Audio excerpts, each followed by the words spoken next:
Hello and welcome. When we hear the word automation, our minds usually jump straight to things like futuristic robots or giant sprawling factories. But what if I told you that you're already using and depending on incredibly complex automation every single second of every day?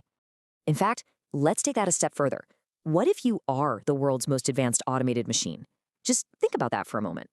That's right. The answer is us, the human body. Your heart? It's a perfectly calibrated automatic pump. No instructions needed. Your breathing? A super complex air system that you don't even have to think about. And your digestive system? Well, it's basically a sophisticated processing plant that works 24/7. All of these things are running completely on autopilot, using internal signals to figure out what to do next. That's the very same principle behind every automated system we've ever built. So here's the game plan for today. First, we're going to look at where it all started, nature's original automation. Then, we'll trace how we humans got inspired by that. After that, things get really fun. We're going to put together a DIY electronics toolkit and see how to bring our own circuits to life. And all of this leads to the biggest question of all. What will you automate? Okay, so let's start at the very, very beginning.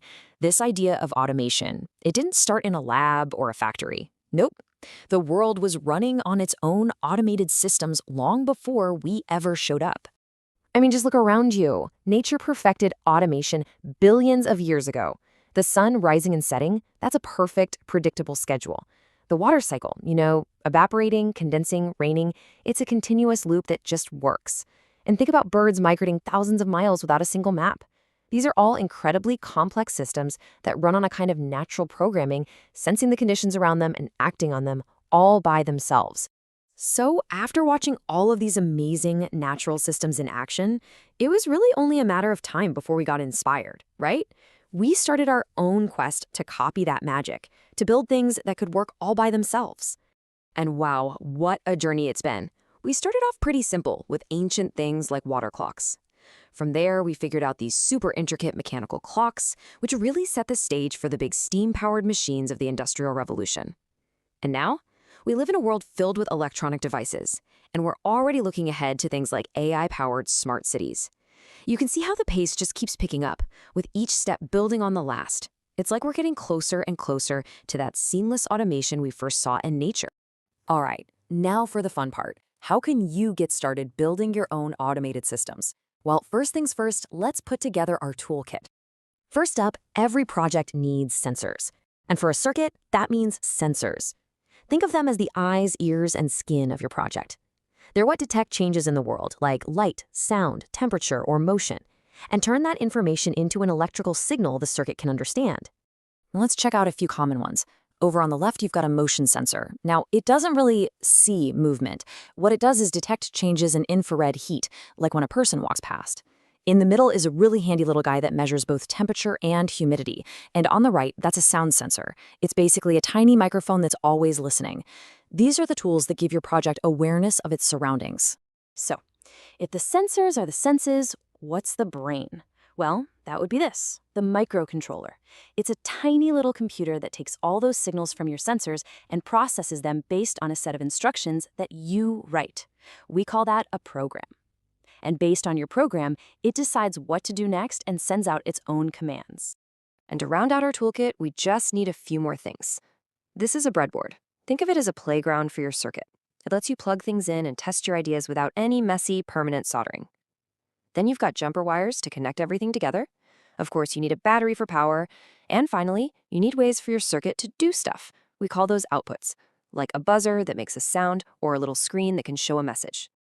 Okay, we've got all our tools. Now what? How do we actually use them?